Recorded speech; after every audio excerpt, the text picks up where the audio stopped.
All right, most people think the mother wound only belongs to women. It doesn't. It belongs to anyone who grew up feeling unseen, unsafe, or not enough in the presence of the one person who was supposed to love them unconditionally. This episode isn't about blaming your mom. It's about naming the ache that shaped you, so it stops shaping your relationships. I'm John Kim, a licensed therapist who used to be a miserable fuck before going on a hero's journey and turning expired relationships into revelations. I use my story to help others come with you instead of at you, unrehearsed on purpose, because self-help doesn't have to be polished or complicated, just honest.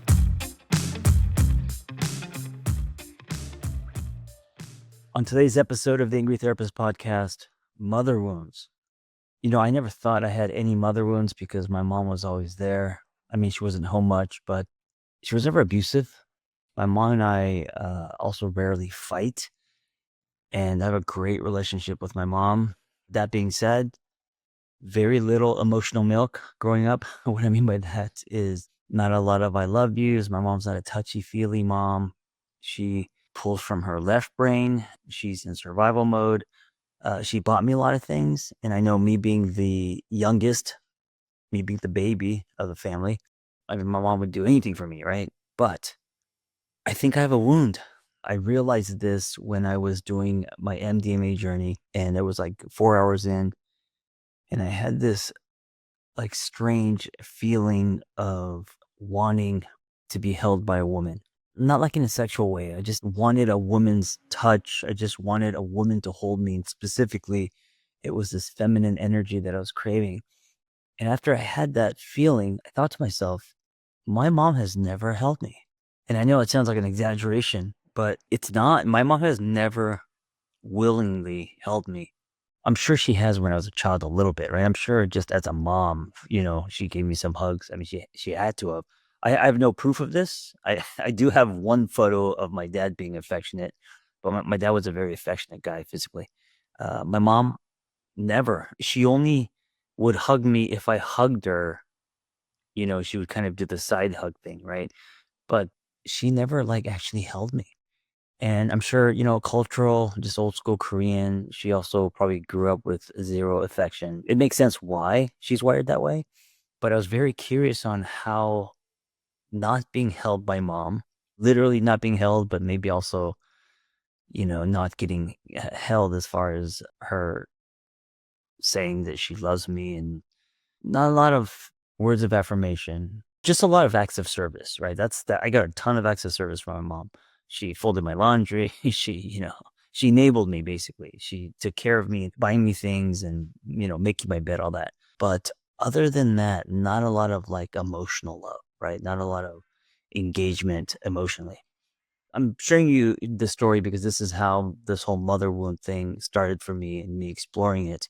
And if you haven't listened to the father wound episode, I did a father wound episode, how father wounds affect both men and women and how we show up in relationships. So today we're going to talk about the motherhood, not the motherhood, the mother wound and how the mother wound impacts us, also men and women, because it shows up, differently.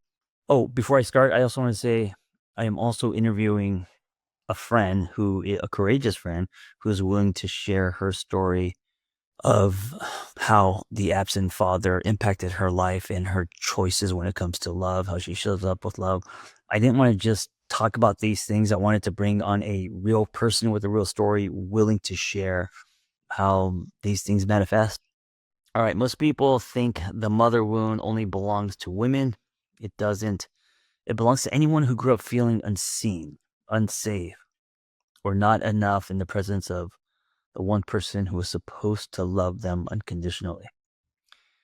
This episode isn't about blaming your mom. It's about naming the ache that shaped you, so it stops shaping your relationships. I mean, isn't that what self-betterment, working on yourself is mostly about, right? Discovering what shaped you so it stops shaping your relationships. If you've ever chased love that felt like hard work, if you shrink yourself to be liked. If you find yourself stuck in loops of overgiving or overfunctioning or emotional chaos, this wound might be at the root. So today we're diving deep into how the mother wound shows up for both men and women and how to start healing. Let's start with, what is the mother wound exactly? It's the pain from what your mother couldn't give you. Emotional attunement, safety, validation, acceptance, nurturing. And for me, and I would say, a lot of moms, it's not they didn't want to give it to you. They didn't have the capacity, the tools. My mom, listen, my mom grew up poor, South Korea, war stricken. There was no such thing as self-help. She didn't follow people on Instagram and learn about self-betterment or mother wounds or attachment styles or anything like that. She just survived. I think also her being the oldest in sibling position, she was parentified. She had to grow up fast. So yeah, she did not have capacity or the tools when it comes to emotional attunement, safety, validation, acceptance, and nurturing. Also, her dad was an alcoholic. And I know her mom very well, who's not with us anymore, which is my grandma. And holy shit, my grandma was just a fucking stone. She was, ah, man, my grandma, let me just real quick. Okay, we're in K-Town. My grandma's like 80 something. She's walking in K-Town, meeting us for dinner. She walks into the restaurant and she's bleeding, right? And I think her face was bleeding. She's all scratched up, like, what happened? Some dude on a bike whizzed by her and grabbed her purse, trying to steal it, and she wouldn't let go. And she fought him. She's like 85. She fought this guy. I don't remember if he took the purse or not, but she came in like bloody. And like nothing happened. Like, all right, let's have dinner. And I was just thinking, wow, this is her at 80 something, 85 or so. What was she like when she had energy? What was she like when she was actually in her prime? The motherhood wound is also often unconscious, right? We're not aware of it. We don't notice it until we do. Not just from abusive mothers, I gotta say, right? It can be from absent mothers, overbearing, critical, distracted mothers, emotionally immature, or emotionally dependent mothers. A lot of young moms fall into this category because, again, when children have children, when your mom was 19 when she had you, yeah, chances are she's going to be emotionally dependent on you, especially if there was no dad to hold her emotions. Then who's going to hold her emotions? Her child, right? And again, she's probably not doing it on purpose, or probably didn't do it on purpose. It was survival. It was all she knew. So here's some of the ways that motherhood wounds show up in men. Seeking approval from women to feel worthy, check for me. I don't know to what extreme, and of course, my earlier years than now, but yeah, absolutely. I thought it was normal that if a girl liked you, it was like you won the lottery.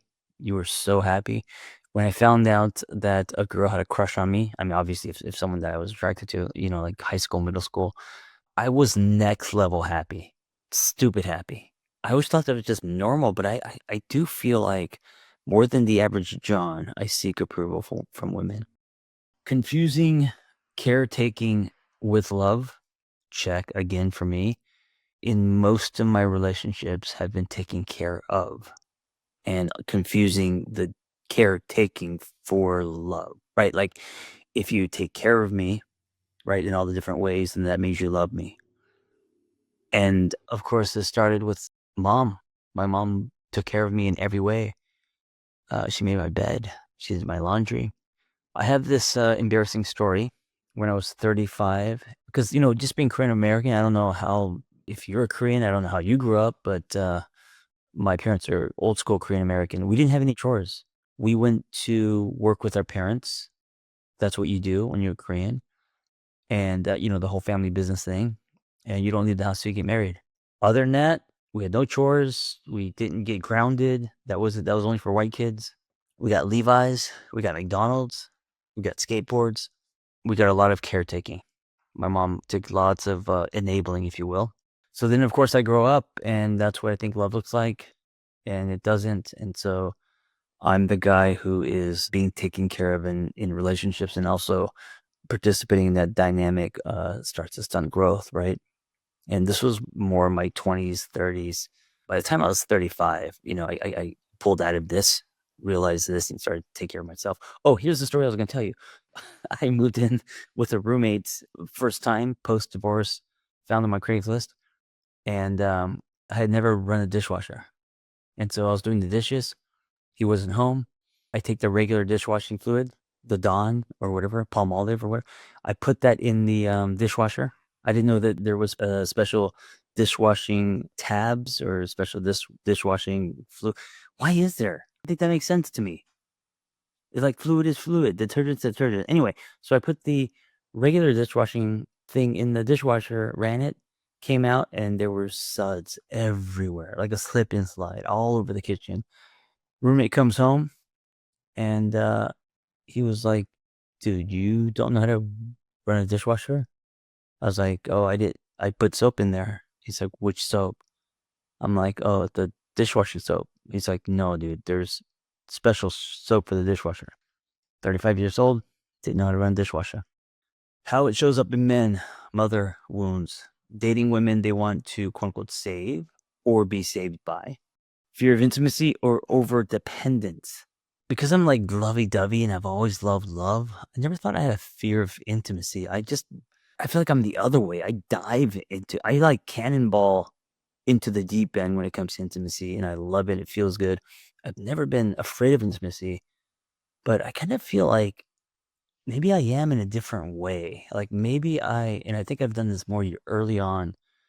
I think I used sex for intimacy instead of truly being intimate with someone. I think I hid behind sex and physical affection and poems, and romance and stuff like that, thinking that that's me being fearless when it comes to being intimate.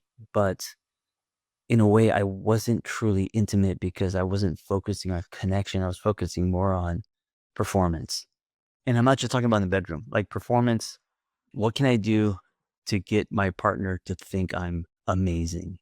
So the doing wasn't just doing because I wanted to do something, whether that was write a special note or buy them lunch or, it was in exchange for some shot of validation, confirmation. So because of that, I don't think why can't I say that word? Masculinity outside of their mother's expectations. So your new definition of man that is stunted, usually when you have a mother one. All right, now let's talk about how it shows up in women. And by the way, these are all broad strokes, they're generalizations, right? Perfectionism and chronic self-doubt. Wow. If you have a mother wound or if mom was controlling or engulfing or not around, didn't, give you a lot of emotional, I want to say emotional milk, but a lot of people tell me to stop saying that. It's something, that's a John Kim-ism, like heartburner. People are like, okay, don't say that anymore. Well, I don't know how else to explain it. Unconditional love, okay? So if you didn't get a lot of that and you feel like you have a mother wound, see if this tracks all these. Okay, so perfectionism and chronic self-doubt as you get older, mothering their partners to feel needed, right? Feeling unsafe, expressing anger or needs. So you're suppressing emotions. Struggling with boundaries, internalized shame. I'm not good enough or I'm not enough, especially in romantic or parenting roles. Now, what it does to our relationships. Bullet points, broad strokes, codependency, attachment insecurity. We're either anxious or we're avoidant, unconscious loyalty to mother's emotional template, emotional projection, treating your partner like the mother you never got or the one who hurt you. I think a lot of men have anger issues toward women, and that is because there is a mother wound there. I think a lot of men also objectify women, have anger and hate toward women, even if it's not like conscious, like maybe like deep rooted and it kind of bleeds out once in a while. And, maybe you feel it in the bedroom and it's not just about a kink, but there's like this angry energy. And I think that kind of stuff comes from mother wounds, fear of being too much or not enough in love. Those are the ways that mother wounds can show up in your relationship. All right, let's talk about healing. Healing the mother wound. You got to first name it without shame, right? Acknowledge the wound. It's not about blaming, it's about owning your healing. Reparenting yourself. This is a big one, and I'm sure you've heard it before. Start giving yourself what you didn't get: compassion, validation, boundaries. Start giving yourself something you didn't get. So ask yourself what that would even look like, and then ask yourself what that would look like in action, right? And it could be drawing boundaries. It could be giving yourself permission, right? It could be allowing yourself to be angry, have feelings, right? And this is a form of reparenting. And for many, it's foreign. So, baby steps. Rewrite the script in relationships. Notice when you're reenacting old dynamics. Take a beat, respond instead of reacting. Choose differently. You got to look out for the fork in the road. And you know that making a left takes you to where you've been. So you're going to want to make a right. But making a right is terrifying. You've never made a right before. You're only used to the left. You know where the left goes. It feels safe, right? Making a right is like a huge detour. It's uncharted territory. And that's why it's hard. That's why change is hard. But this is how you break patterns. When you get to the fork in the road, when you realize, oh, here's my pattern. Here's what I'm used to doing. I'm going to try this. I'm going to try to make eye contact when we make love. I'm going to try to say no. Say no to my partner and be okay with it. I'm going to try to express my anger or give myself permission to express how I feel. Like all of these type of things that can be terrifying that you're not used to because you haven't put the reps in. Those are all right turns. To make a right turn is difficult. So I just don't want to minimize that. All right. Inner child work. Building a relationship with your younger self. There's a lot of exercises with like, letter writing and all these kind of things. And it doesn't matter how you do it, but imagine that younger part of you. And I don't know how old that person is. For me, my younger self is 9. It's the 80s. He's breakdancing. He's, hitting flow states, and the world is big and he's happy. He's just discovering like, crushes on girls, building Legos. Also extremely lonely, also wanting to fit in, also had a Korean name that teachers couldn't pronounce, Charlie. So they call him Chucky. My name was Chucky till I was about, I think 8, maybe 7. Parents went to the Korean fortune teller, came back. Then my name was John. I can't believe I had a chance to name myself. And I skipped that chance because I was young. It wasn't important to me. So my parents came home with John. My brother's name was Brad. My name was John. I could have been a Slater. I could have been a Christian. I could have had a rock star name. Anyway, inner child work. Establishing a better relationship with the younger version of you. Speaking of the younger version of you, let me give you a little tip or exercise. What part of you, what spirit of you did you lock into a hope chest because life happened? I'm saying this because I'm actually teaching tonight in my single purpose community. I teach the containers class. It's all about building yourself a brand new life container. And this is one of the steps. And it's inner child work. It's connecting to the part of you that you have disconnected with. So for me, at 35, when I connected the part that I've disconnected with, I mean, it came out in different ways, but that's what gravitated me toward CrossFit. That's when I bought a motorcycle. That's when, I did all these things. And it all came back to this fundamental idea of connecting to the part of me who I disconnected with, that 9-year-old who would zip around in flip-flops on his little Honda Spree scooter, who would be doing windmills and breakdancing, who had a thirst for adventure. And, like as an adult, I asked myself, what would it look like to connect to the spirit of that kid? And then I executed on that. It's a tip for you. What part of you have you disconnected with because life happened, because you had kids, because you got married, because whatever? And what would it look like to connect to that person again? All right, next, stop expecting your partner to heal what your mom couldn't, right? It's not your partner's job. I mean, it is your partner's job to go on the journey with you, to hold space, to be supportive, to champion, but your partner isn't going to heal your mother wounds, right? So obviously, some things to do: therapy, journaling, group work. I gotta say, there's nothing more, I would say, powerful than group work. I love one-on-one therapy, but group work is just, it's next level. There's so much magic in group work. And I've been running groups my entire life, and that's why I love it. If you want a community, and you want to continue on this journey of mother wounds, father wounds, reparenting yourself, inner child work, come do it with us. You don't have to do it alone. Just go to singleonpurpose.life, like-minded people all working on themselves. So you don't have to just on Friday night swipe on dating apps, but you could actually be working on yourself. All like-minded singles, amazing, beautiful souls, and off of social media. So no algorithms, live Zooms, rotating coaches. I'm in there doing lives. Singleonpurpose.life. I will see you in there.